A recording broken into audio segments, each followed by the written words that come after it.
Welcome to What a Creep, the show with Margot Donohue and Sonia Mansfield, talking about creeps from the past to the present. This is your quick guide to the biggest creeps, jerks, assholes, and losers, the best of the worst. From two nice ladies who want the world to be a little less creepy.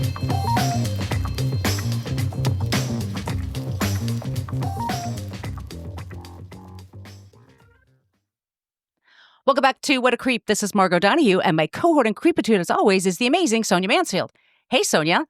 Hello, my friend. Hello, my friend. We are the podcast that talks about creeps from the past to the present.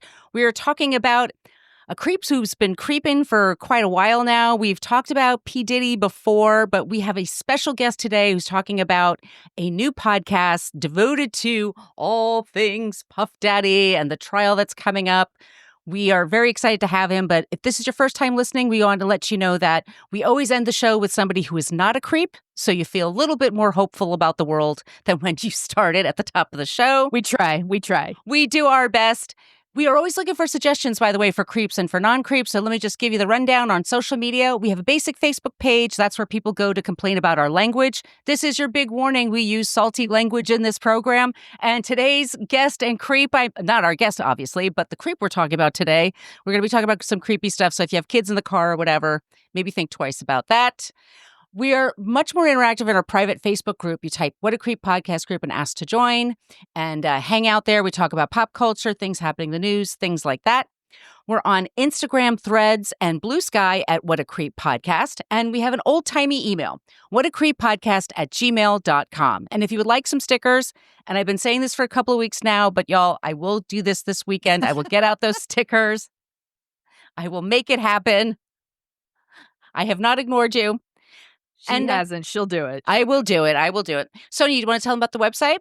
Yeah, it's whatacreeppodcast.com, and it's everything you want to know about the podcast, but we're afraid to ask. Don't be afraid to ask. But if you are, you can go there.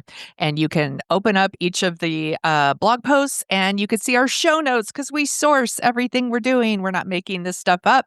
We want to give people credit for the work that they do. So if you're looking for a deeper dive on any of our creeps, fabulous place to start. We also have a link to our merch shop where you can get t-shirts and tote bags and face masks and all the things with our logo on it and some other fun designs. And there's a link to our Patreon. You want to tell them about that, Margot? Yes, Patreon. Look up What a Creep Podcast. We have our first 9 seasons are on the podcast wall. And then we put out 2 bonus episodes a month. And what's exciting about that is those bonus episodes are video. You get to see our pusses. And Sonia and I talk about pusses. I did. And we talk about stuff that's happening in the news, all the little bite-sized kind of creepage that's out there. So thank you to all of you that support us there. We really appreciate it. And I want to say thank you to Maria, who just joined today. Hello, Maria, and thank you. Hello, Maria. It helps us pay for all those sources that we use. We like to pay for the good journalism that's happening in the world. So thank you for that. Like, for example, Rolling Stone alone is $99 a year. So we do pay for it, y'all. We do believe in journalism, good journalism. We have a great journalist with us here today, Sonia. We can't wait to introduce him. But hold on a second. We're almost there. Let me just say, please, if you listen to the show and you like this show, if you could please leave us a review wherever you have your podcast, that would be amazing. Or just tell a friend about the show. It helps us to find our people. Okay, Sonia. Yeah. Are you ready? Yeah. All right. Let me get into it, and then we'll introduce our guest today. Okay. Sean Diddy Combs was among hip-hop's most influential entertainers and entrepreneurs for decades. But Diddy's star began to implode when a video came out showing the music mogul assaulting his then-girlfriend. There have been whispers about Diddy's aggressions, but critics say his influence and relevance kept the rumors quiet until now. A raft of new lawsuits detail shocking allegations of sexual abuse and manipulation orchestrated in so-called freak-offs, which are sex parties organized by Diddy. Allegedly. Sorry. Diddy now faces, we have a lawyer here, by the way, so he'll keep me on the straight and narrow, I hope. We have legal counsel now. Diddy now faces charges that include sex trafficking. He has denied all wrongdoing and said all encounters were consensual. And a new podcast from 2020 at ABC Audio traces how whispers of abuse came to light and led to Diddy's downfall. ABC News legal contributor Brian Buckmire takes listeners inside the rise and fall of Diddy, the allegations, and his defense in a 6-part weekly podcast launched March 25th. And I listened to the first episode. It was great. And returning with twice weekly real-time updates once the trial, which is slated for May, gets underway. The podcast is called Bad Rap, The Case Against Diddy. The first episodes of Bad Rap will cover the background on the allegations against Combs and his claims of innocence. After the initial run, the series will pick up twice weekly episodes during Combs' trial with real-time updates, according to ABC News. Jury selection for Combs' trial is set for May 5th, and the trial itself is slated to begin May 12th. Welcome to the show, Brian Buckmire. Yay! That's exciting. It's a lot of fun. Yes. Well, thank you so much for joining our show today. And I guess we would just love to hear, to start, a little bit of background, how you got into the line of work that you did. And I know that you visit the jail, where he is being detained right now. So maybe talk a little bit about what you do there and all that stuff. About you. Yeah. So I am, so first and foremost, Margot, Sonia, thank you for having me. Love the energy. And thank you for the disclaimer about the language as well. So I can, now I know if I. Yes, do it. Yeah. I'm sorry, Disney. I'm sorry, Mom. But we'll try to be on our best behavior. So I am a former public defender at the Legal Aid Society in New York. Specifically, I practice in Brooklyn. Woo! My last couple of years, I was in what's called the Homicide Defense Task Force. I did not name them. It sounds like a bunch of Power Rangers. But basically, I was one of the attorneys who helped out with some of the more senior attorneys in the homicides, and myself, I did violent felonies and the like. Wow. I started the TV thing really by accident. One of my friends had saw me make an argument, and let's say that if you've seen me on TV, my legal arguments are as colorful as my suits. And that's kind of how I got into TV. First with Law and Crime, a true crime TV network that follows cases and give expert analysis. And then ABC saw me and said, "Hey, we kind of like you. Let's bring these colorful suits and colorful personality to ABC." And I've been there for about 5 years now as a legal contributor. You might see me on Nightline, Good Morning America, ABC News Live. I think after this, I'm going to go talk about the Menendez brothers. So anything and everything that involves legal cases I'm talking about. And then now I'm the host of, as you said, Bad Rap, The Case Against Diddy, where we are, I want to say, following the life of Diddy in a sense, but also bringing people, regardless of where you are. I loved, Margaret, that you call him Puffy, because I still think of him as Puffy. And people say Diddy, and I'm like, who are we talking? Okay, yeah, Diddy and Puffy are the same people. But whether you call him Sean Combs, Puff Daddy, Diddy, I don't know who calls him Love, we're going to take you wherever you're at and bring you all the way up into the trial and then cover the trial so you know all the nitty-gritty details. Well, I want to talk about... I've listened, I was going to say, I've listened to, I guess it's your first 3 episodes. And in particular, I love the most recent one about Cassie, because there was so much about her I didn't know. I hear a lot about him, obviously, but I don't know a lot about her. And to hear how young she was and the contract she signed with him and stuff, I just appreciate that you were telling her story. Yeah. And that's the benefit of doing these podcasts. So thank you for that. Yeah. Well, what about his case that made you want to go deeper and actually do the podcast? So I think a number of things. I think one of the stories that are as old as time is the story of a falling from grace. Mm-hmm. The concept of someone reaching the mountaintop. I mean, I think at some point in time, and we talk about in the podcast, Sean Combs was the 3rd billionaire who came from hip hop and R&B. Wow. And I'm born in the 80s. We don't need to date myself at all, but hip hop was told to us at one point in time it was going to be a fad. It wasn't going to stick around. It was just kind of a thing. Mm-hmm. And then now you have people who are billionaires based on it. I mean, Jay-Z, Kanye, and I think at one point Sean Combs, right? Right. So they had reached that pinnacle. And then all of a sudden, allegations after allegations after allegations, and the fall from grace. And then I also think that, I'm not sure how universally this is felt, but I think a lot of people identified with Sean Combs' music. There's a piece of everyone's life where there's a song that played and it kind of got you through something emotional, whether it be partying, your first date, maybe you lost someone around the time that Biggie was lost, and you kind of identify with the music at some point. And I think when you have artists like that and they go through something like this, there's maybe a sense of betrayal. I mean, it's not fair because we don't know these people. They don't owe us anything to that degree, but like Sean Combs was the man. Like Mm-hmm. and then all of a sudden this. And so I think that's what kind of drew me to this. And I think a lot of other people. Right.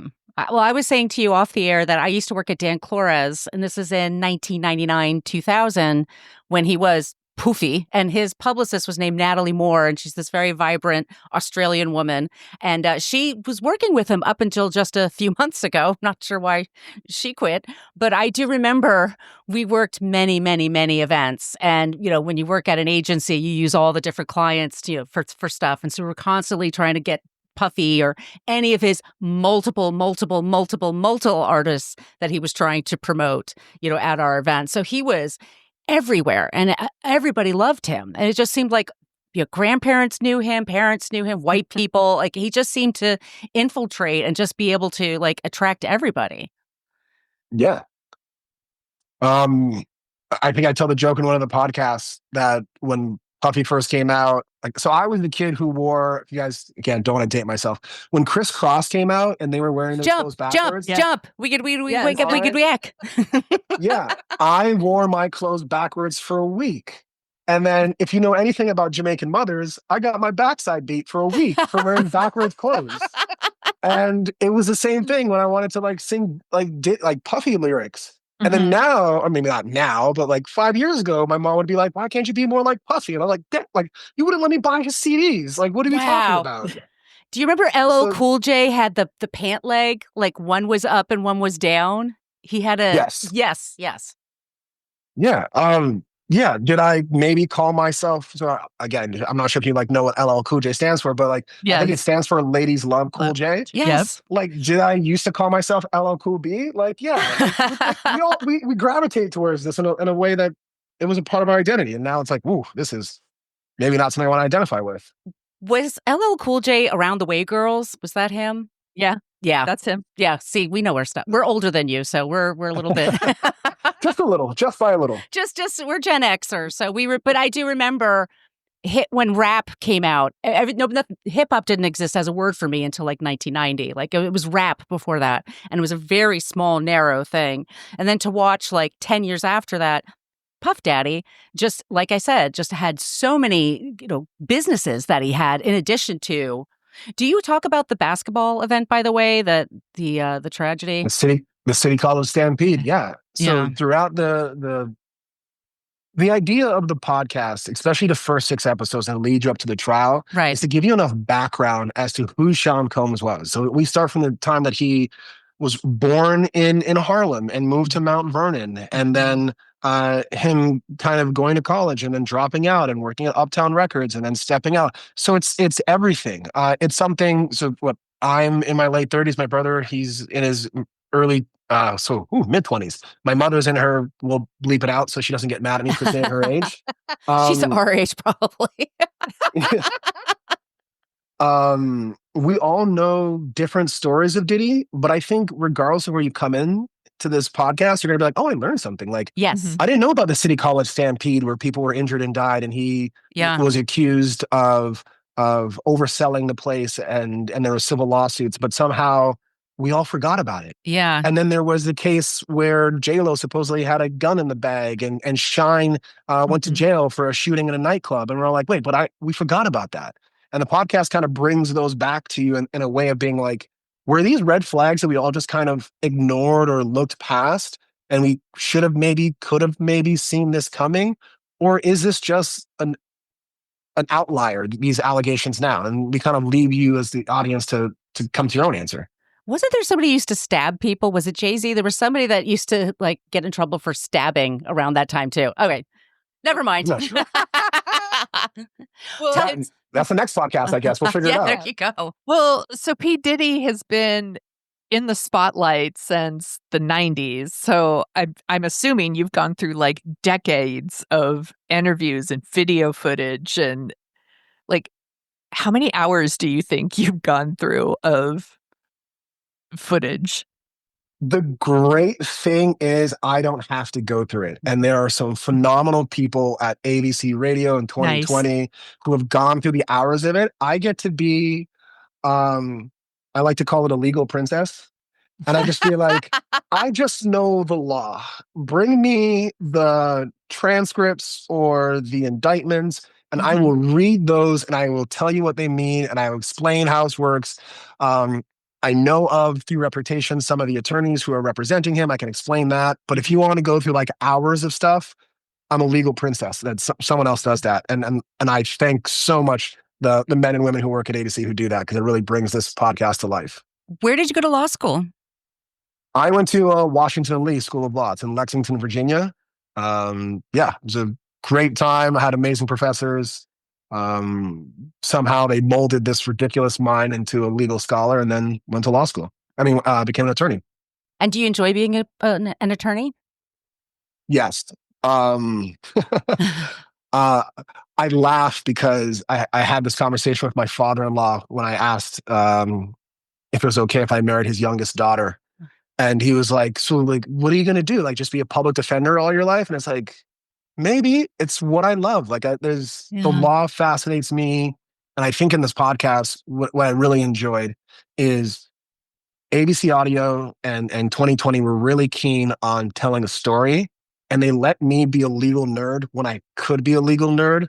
And we got in the opportunities to explain the case, break down the allegations in a way that I think after you listen to parts of the podcast, I want people to be able to go to their work, if you do talk at the water cooler nowadays, and be like, you know, a cool thing I heard about RICO allegations and how they could work? Yeah. You know, I heard about like Sean Combs was accused of blowing up a car that belonged to Kid Cudi because he allegedly threatened Cassie, like not to talk to him.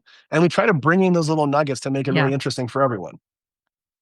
Well, tell me a little bit about where he is staying now. So I'm in Park Slope, Brooklyn. When I go to the Costco with one of my best friends, we always get the hot dogs, and then we always like joke about who's staying at that fabulous prison that's like right next door. I love that you use the word "staying," quote unquote.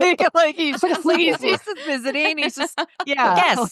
They're guests. So yeah, it's like a sleepover. But I knew that because the Nexium guy was there, and we used to watch those fools that would be hanging out outside, like cheering up for him, like so that he would wave. I swear to God, Sonia, like this is a very famous jail in Brooklyn. And you listen to the first 3 episodes, and you talk about this in the first episode, but I'd love for you to dig in a little bit more about, like, what are the conditions like there? Because this man has really fallen a great distance from where he was. Yeah, so the Metropolitan Detention Center, or as most people call it, MDC, is where he is staying. And to your point, it's a place where a lot of famous people have been. The Southern District of New York, which occupies Manhattan. Then you go further up, I think it's Orange County, Westchester, but mainly Manhattan. That's where you get like the high profile cases. That's where people stay. It also has the Eastern District of New York. So if you think, and they stay there pending prosecution, so waiting for a trial or to be transferred to a prison. So you think R. Kelly was there, Ghislaine Maxwell was there, Sam Bankman-Fried was there. I have seen, because I go there myself, Luigi Mangione is currently there. And of course, Sean Combs is there. Now, in the first episode, it was really cool because, again, this is what I love about ABC with this podcast, kind of blending my nerdiness with their storytelling. They're like, okay, we want to talk about MDC. And I remember getting the call or the text message, whatever it was.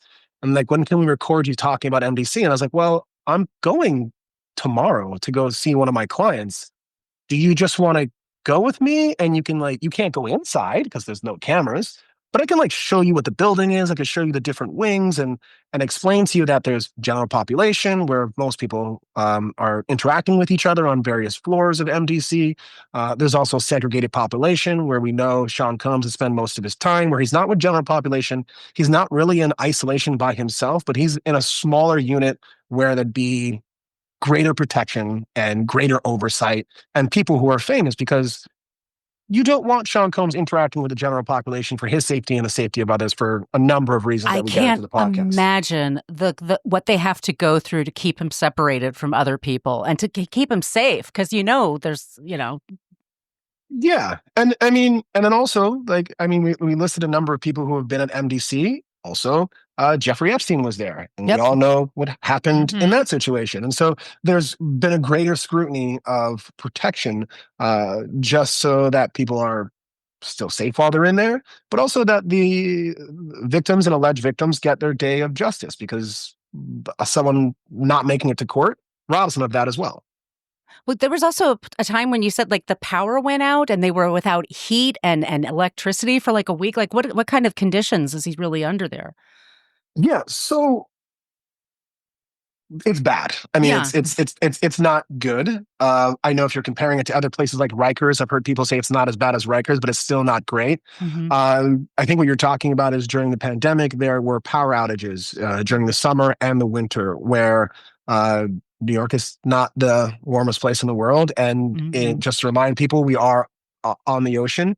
And Sunset Brooklyn, where the jail is right on the water. And so when there is no power, it is frigid.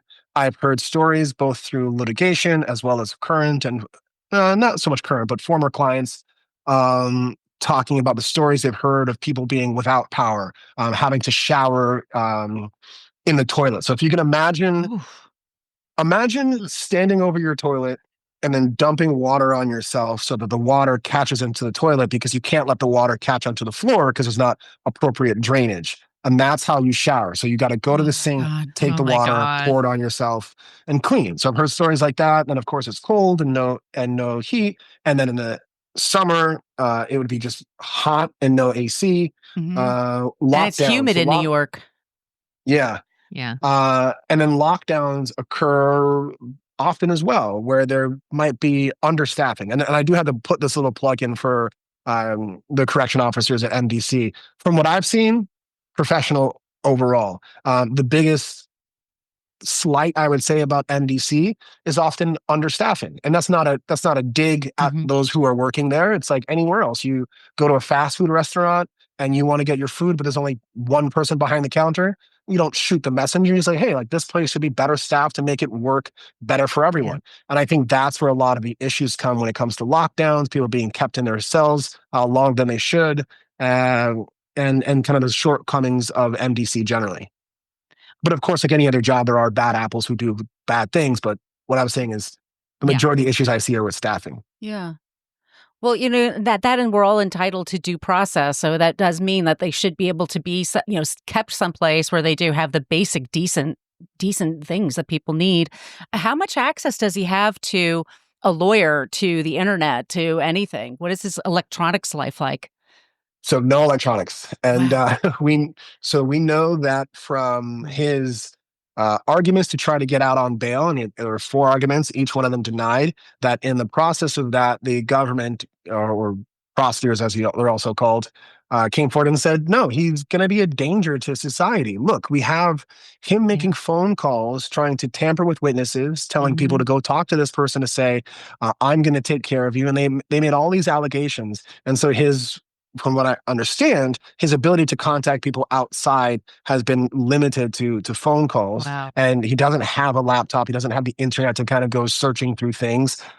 He, of course, has the ability to talk to his attorneys, has the ability to speak with them, I'm assuming, in a small room, because I have that ability as well with my clients. I don't think he has any special requirements where he can't be in a private room to speak with his attorneys. And I would imagine he's speaking to them daily, if not every other day at the very least, especially probably more so now as we get closer and closer to the trial. Right. I just wonder what his day-to-day life is like. I mean, he's used to being able to get whatever he wanted in a second, right? For 30 years. Yeah, so I would imagine, unless there's a very specific restriction on him, probably 23 hours in segregated population by himself, or he'd be in a cell by himself where he'd have the ability to maybe talk to someone on the other side of a wall, or if he's in one of the areas, I've heard they're kind of like fenced in different fenced rooms, and you can see and talk to someone else, but he might not necessarily be able to interact with them. And then depending on staffing, as well as the day of the week or whatever's going on, I know I've heard of some clients complaining that there have been lockdowns. You talk about the Nexium person. Yes. I think the one now is fans of Luigi Mangione coming and cheering outside. Yeah. And that can lead to lockdowns. But if there's no lockdowns, he might be able to get outside for an hour a day, or maybe more than that. Again, depending on the restrictions they set up for him for whatever violations or non-violations or whatever the day may hold for him. Is he working out? Huge change. I'm serious. I'm really curious. No. Yeah, because I would go crazy under those circumstances. I mean, that must be really, really tough when you think about how much control you have over your life every single day and have it all taken away from you, and as much as he had and how much he's lost. I mean, it's not the equinox, but Right. I'm guessing. There's no I'm climbing guessing wall. he's doing, yeah, I mean, no eucalyptus towels, but I'm guessing he's doing push-ups and sit-ups. My experience with clients who've been incarcerated for this long, and any amount of time is long, especially for a person who lived that lifestyle. But Yeah. he's been in since November of last year, going to trial in May. In the grand scheme of things, that's pretty quickly. But for that many months, I would imagine he's working out in his cell. He would have enough space to do push-ups and sit-ups and dips of that nature. Whether or not he's doing it, I haven't seen him. But I know Aaron Katursky, who is on the podcast as well, ABC's chief investigative reporter. He's seen him in court, and I'll see him in court as well when the trial starts up, and we'll see what his physical features are like. I picture Linda Hamilton in T2. Like, that's just like what he's doing. Like, it's how I would prepare. I mean, because you would go, seriously, you would go crazy. I want to just be kind of really, maybe I'm a big simpleton here, but what is he actually on trial for that's going to be starting on May 12th? What is specifically? That's not a simpleton question. Not a simpleton at all. Okay. So there was an initial indictment, and I believe we are now on superseding indictment 3 or 4. And superseding just simply means that the newest one replaces the last one. That's all. And so he has 5 counts or 5 charges, but 3 different charges. He is being charged with what's called racketeering conspiracy, and you've probably heard of RICO before, and that's what that is. What that generally means is that he's being accused of having a criminal enterprise, like a criminal business or corporation that does acts, both criminal and non-criminal, to funnel a criminal outcome. That criminal outcome, as the government is accusing, are freak-offs. And so what I mean by that is having a bunch of people at your home and giving them drugs against their will, where you are providing them with drugs and then having sex with them when they cannot consent, that is a crime. But part of that RICO is also the person who goes and gets the alleged sex workers from different states and flies them into wherever you're going to have those freak-offs. Buying a plane ticket for someone is not a crime, but if you're buying a plane ticket for someone who's going to fly to a destination and then allegedly be raped, then that's part of the criminal enterprise. And that's what I'm talking about, criminal and non-criminal actions. He's also being charged with 2 counts of sex trafficking by force, fraud, or coercion. And so that is causing someone to affect interstate commerce, which is just a fancy way of saying you're crossing over state lines and money's being exchanged. And you are compelling them to be a sex worker by forcing them to do so, by promising them something and saying they won't get it, by a business, maybe in this sense, I'm going to produce your album, but they hold it over you until you have sex with them. So that might be an essence of fraud or coercion. Do this, or I will blow up this person's car who you're talking to. That's one of the alleged allegations here. And he's facing 2 counts of that. And he's also facing 2 counts of transportation for the purpose of prostitution, which is just moving someone across state lines who is a sex worker to have sex with them. And that's basically what he's facing. The racketeering conspiracy, that is penalized by up to life in prison. So he's literally facing life. And he's claiming not guilty. Like, He is adamant through his attorneys and also in his plea is saying, I am not guilty. I am not doing this. This is people who are looking for a payday. These are people who are lying. These are people who had, he's never said this, but this is the umbrella that this defense is. They call it buyer's remorse. And I'm using air quotes for those who can't see me, where they say this was consent. Now they don't like it. Now, years later, they're calling it rape. And that's, in essence, a lot of the arguments here, where he's being accused of sexually assaulting and raping 4 alleged victims. The first one we believe to be Cassie, and I think everyone pretty much understands that's Cassie. Right. Well, he also was caught on tape beating her. I mean, it's not too far of a leap to say that he would treat her badly, that there are other things that he could do to her. I mean, it's so funny because like 20 years ago, people would have been like, well, that's your fault. You should have gone. He has a bad reputation. Why were you doing drugs? I mean, I think people used to use that as an argument against people. Yeah, victim blaming. Victim blaming, exactly. And we just have a much deeper understanding now, and especially of grooming. And also, just like you said, it's like they're taking people across state lines to do this. Like it's not easy to access a way out of a situation if you feel like you're trapped there. Yeah. So I think, yes, to everything you're saying, there are levels to this, as I would say. Um, in the past, there have been those arguments of, well, she says that she got raped, but she didn't report it for like a month later. So clearly that's a lie. I think that people through the criminal justice system and as well through various testimony of victims, we have a better understanding of how the mindset of a victim works. And I say victim, not alleged victim, because when we can corroborate that they are victims and we study how they respond to that trauma, we now understand that taking time to report makes sense. 20 years ago, we did not understand that. 20 years ago, when we said, okay, well, and again, I'm just this air quotes, this is me making this up to kind of paint a picture. Oh, she's the secretary looking for a raise, so she's going to let him smack her on her ass a couple of times. That's just the way we do business. In the 90s, yes. In 2025, we're like, no, that's not okay. That we understand that more now. And so take that for however you feel. I know some people take a position of, it was the 90s, that's how we did things. You can't make it criminal now. And other people say, well, we know better, and we even knew that was wrong now. Now we know why it's wrong, and that's why you prosecute it. And I make no commentary as to other people's beliefs on that, but this is where we are and how it's being prosecuted today. He was very, very powerful. That's the thing that you have to remember.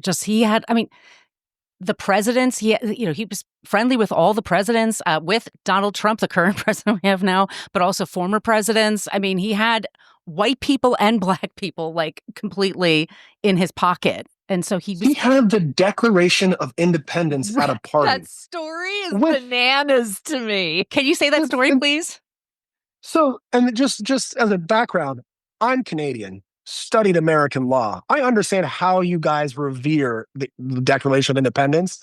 I've seen movies that you guys be like, "Well, we're gonna like go in a tunnel and like save the Declaration of Independence." You have an entire like Cage franchise. Movies. Yes. Yeah, Nicolas Cage is living large off of like stories of, and you let this guy with the Declaration of Independence at a party?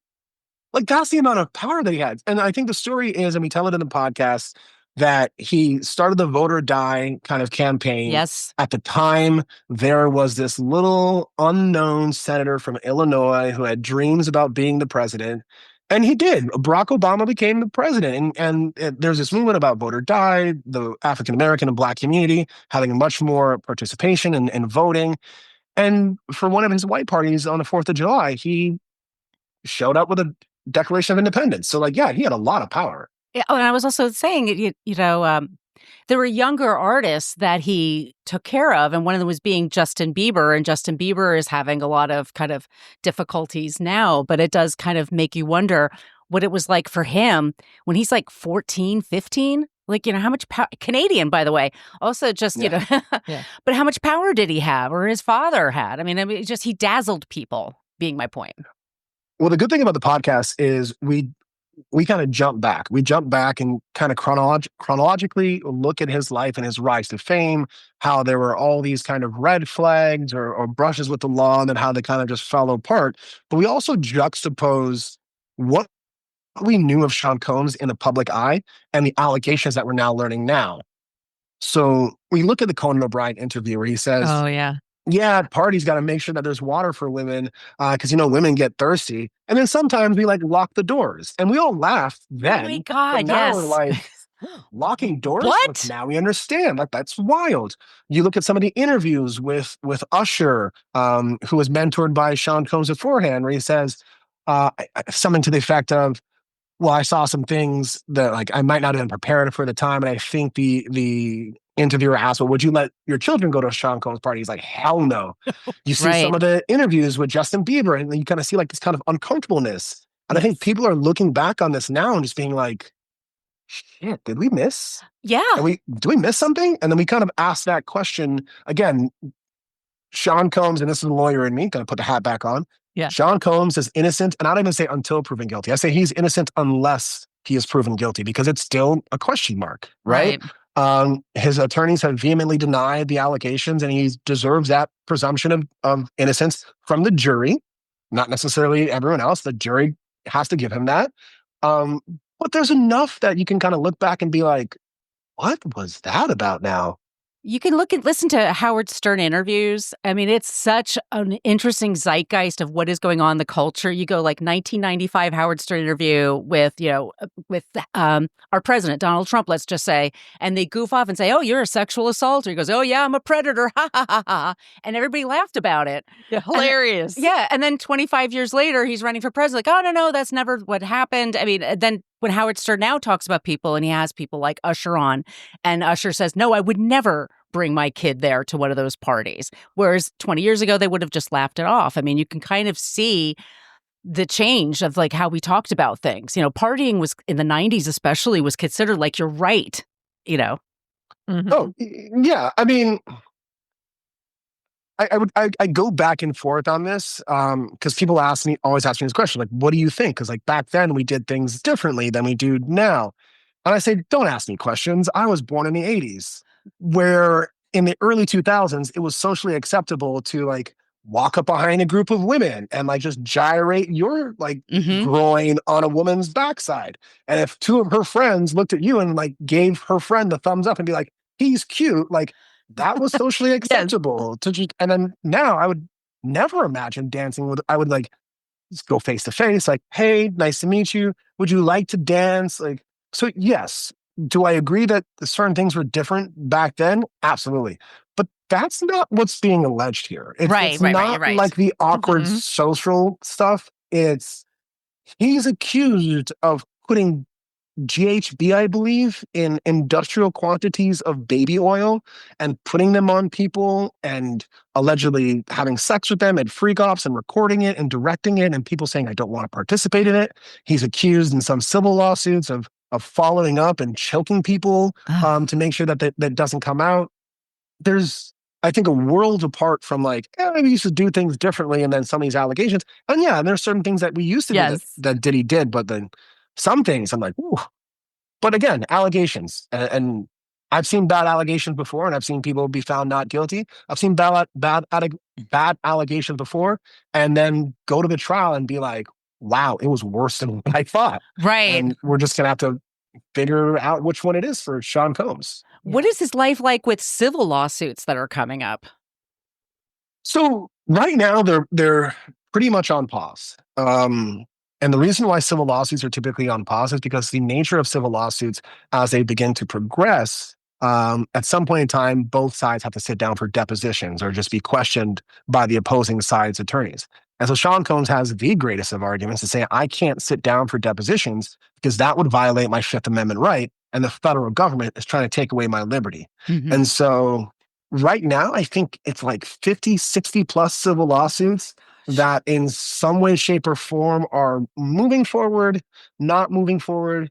Some are getting dismissed. We know, for example, Tony Busby, the Houston-based attorney, who said he spoke to hundreds of people and brought forward about 40 or so civil lawsuits. He had to drop a number of lawsuits, I want to say about 14, because he was not admitted into the Southern District of New York when he filed those lawsuits. So those are gone. We also know that the lawsuit that Tony Busby had alleging both Sean Combs and Jay-Z raping a then 13-year-old was dropped with prejudice, meaning it can't come back because the alleged victim wanted to drop it.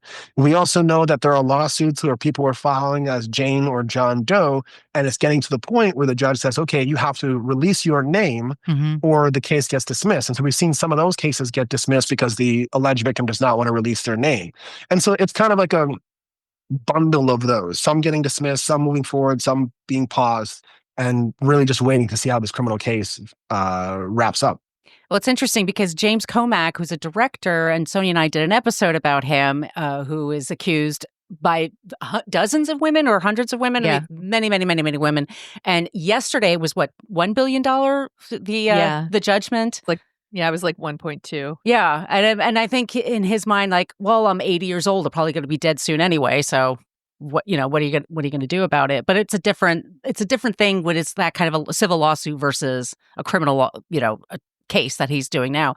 How are you going to find a jury pool in Brooklyn, New York for Puff Daddy? I'll go for his original nickname. Yeah, that's interesting. So the good thing is it's a Southern District of New York, so it expands more than just one county. But oftentimes I think it's mostly people from Manhattan who show up.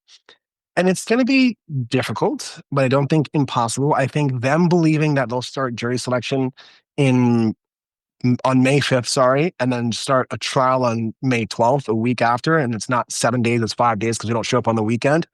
I think it's very ambitious. I think they're going to have some trouble finding people who don't know about the case or haven't made up an opinion as to Sean Combs' guilt or innocence. But it's not the first time a celebrity or famous person has been accused of a crime. It's not the last time. And there are ways to getting a jury. It's just a matter of how long rather than if it's going to happen. And the Southern District of New York is a very tough place. I mean, they have a very high rate of convictions, do they not? Yeah, so we talk about this on the podcast. The Southern District of New York, I think I don't think 2024 is out. But I know that 2023 and I think 2022 have similar numbers. They have a conviction rate of 90 to 95%. Yeah. Now, a lot of that is people pleading guilty, but still, if you are indicted by the Southern District of New York, statistically speaking, there's a 90 to 95% chance you are going to be be convicted, sorry. They don't play around. Yeah. My father's a general contractor, and he also used to teach me measure twice, cut once. I think the Southern District of New York measures 10 times and cuts once. Yep. If they're coming after you, they're pretty sure, and that's how they move. They're featured on our podcast quite a bit. We always say, "That's the Southern District of New York." They come up a lot. They come up a lot for sure. Is there anything you've discovered while putting together the podcast that like really, really, really shocked you, where you were like, God damn. Maybe not in putting together the podcast, but you're going to hear this a lot if you guys have heard me talk about this on air. For some reason, the arson charge in the RICO allegation of him being accused of blowing up Kid Cudi's car, that one shocked me.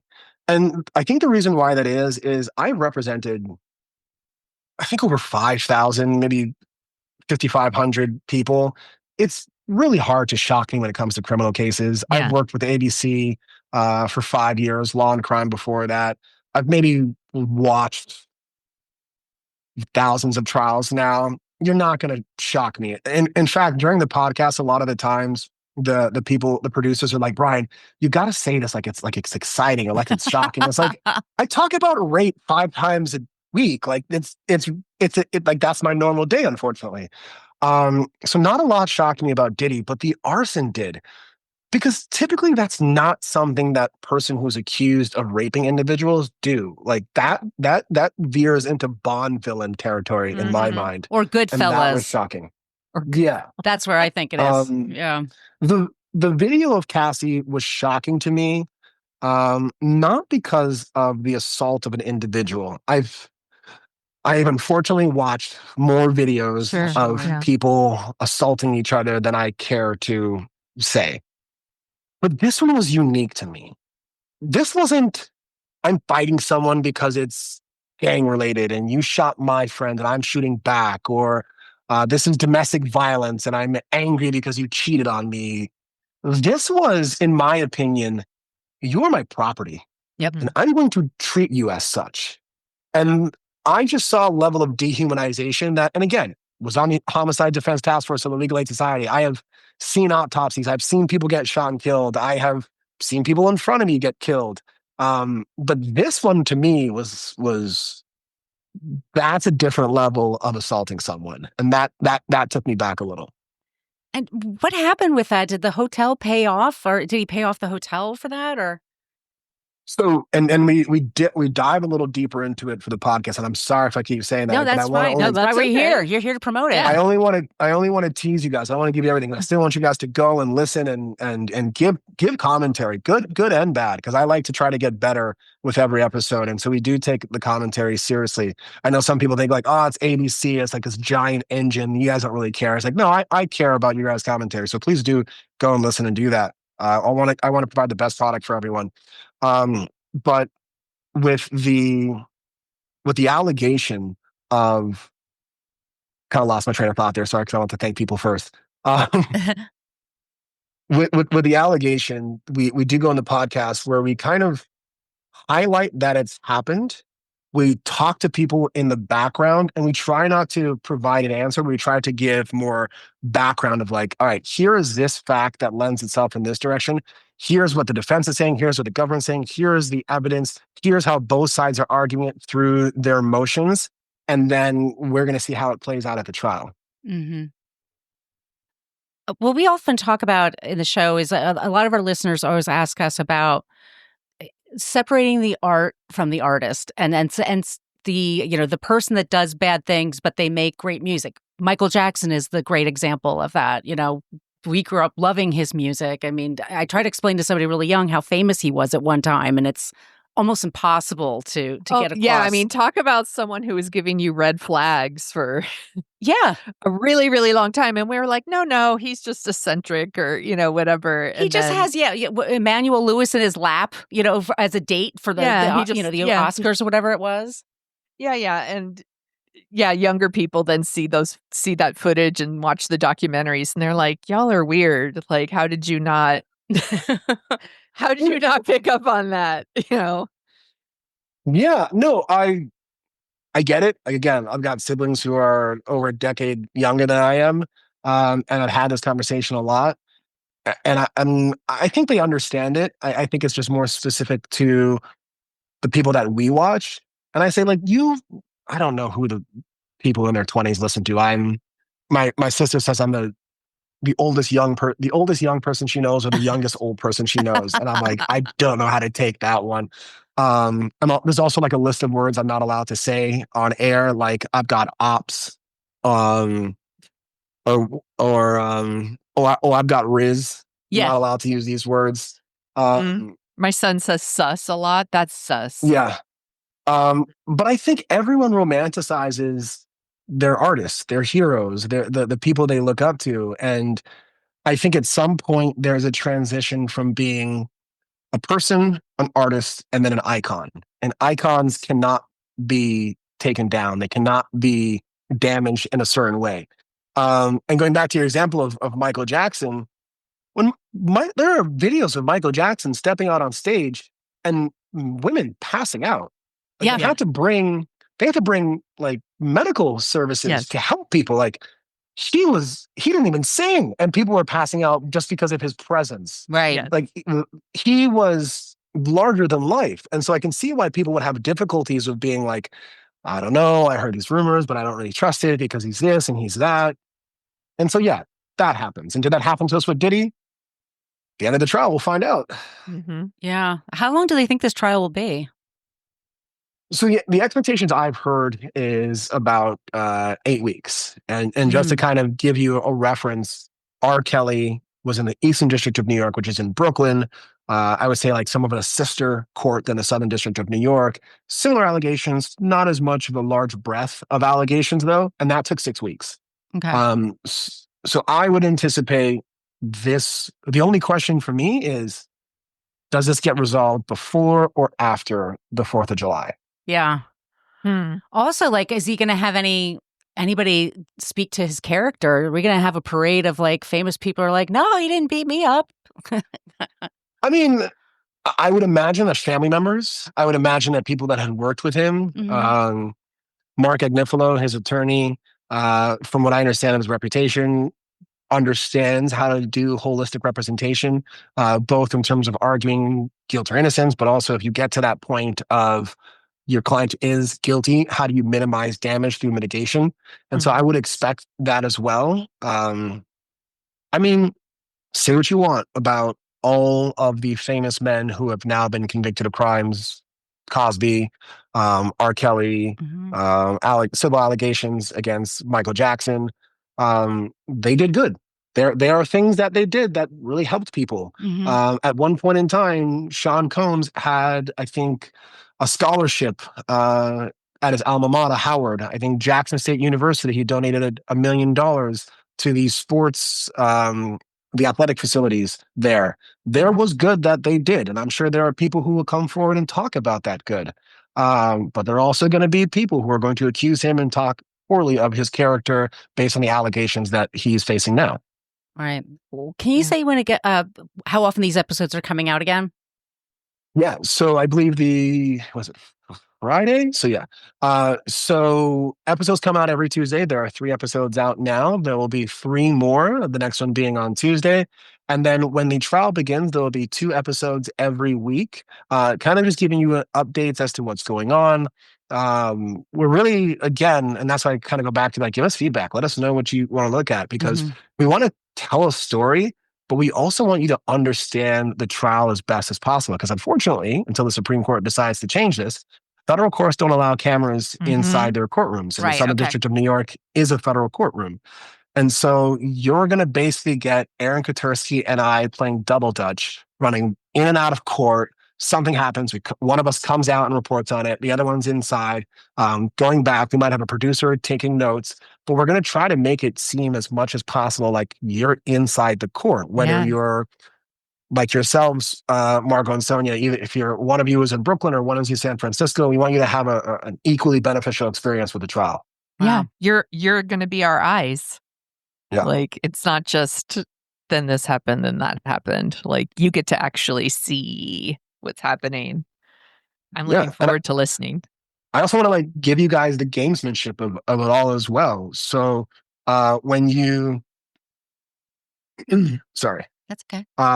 So when you hear an objection and they say, oh, hearsay, I want every listener to be an expert of hearsay by the end of this podcast. I want you guys to walk up to your loved ones, your friends, and they say something like, that was hearsay, but we're not in court, so we'll let it slide. I want you to...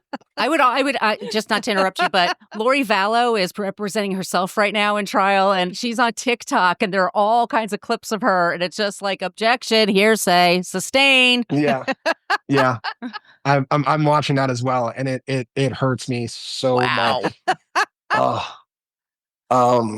But I want you not just to know what's going on in court. I want you to understand the evidence that's being used, the arguments that's being portrayed, how either side are building a case towards a verdict of any kind. In part because I don't actually think of myself and Disney, I love you. Please keep paying me. And I love this job. But when people see me on the street and they say oh, what do you do for work? My first answer is that I'm an attorney. I don't think of myself as a reporter or something like that. I love the job. I love the fact that I've got it. But I love the ability to explain to people how the courts work, because the courts are supposed to work for all of us.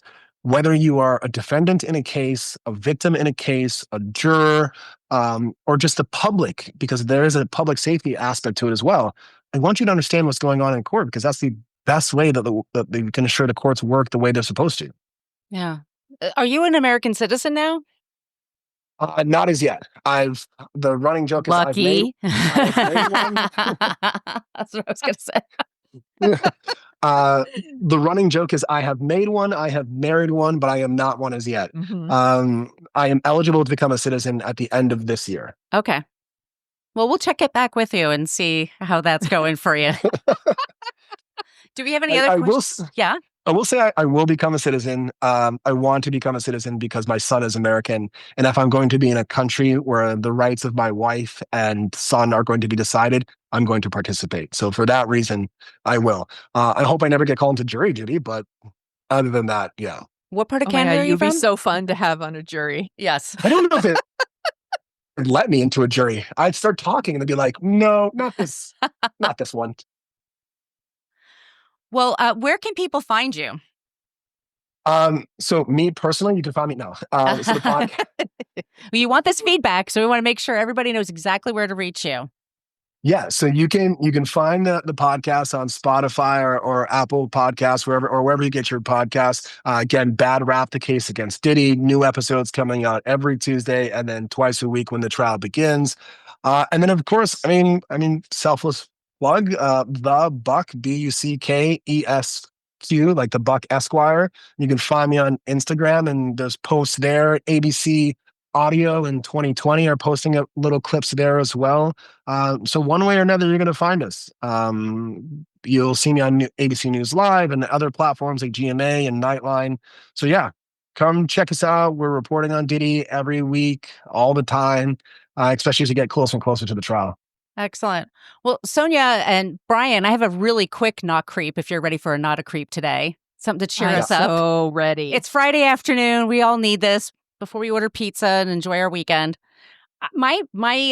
It's a TikTok guy, and his handle, it's Edwin, and his handle is Grandpa Sings, and he's an elderly Englishman who's been a performer all of his life, and he just sings current songs like Chappell Rowan, all the Sabrina Carpenter, all those people, and he's just catching on like crazy. So it's under at Grandad_sings.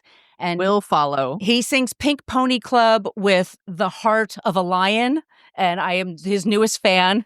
So that is your not a creep this week. And let's just say, all of you, please reach out to us. All those places I mentioned at the top of the show for creeps and for non-creeps. We're so grateful that you listen to the show. And Sonia, where can they find you? You can find me at thesoniashow.com and The Sonia Show on Blue Sky and Instagram and sometimes Facebook, but it's not my favorite. Where can people find you, Margot? You can find me at brooklynfitchick.com. I'm at brooklynfitchick for Threads and Instagram. I'm at Brooklyn Margot for TikTok and for Blue Sky. And at YouTube, I'm at my name, Margot Donahue. Okay, everyone, thank you so much for listening today. We will be back soon with a new episode. In the meantime, be kind, be safe. Be gentle. Love pizza. Don't be a creep. Don't be a creep. Thank you for listening to us talk about creeps. You can follow us at What a Creep Podcast on Facebook, Twitter, and Instagram. But don't follow us too closely. You can email us your creepy stories at whatacreeppodcast@gmail.com. But please keep your dick pics to yourself.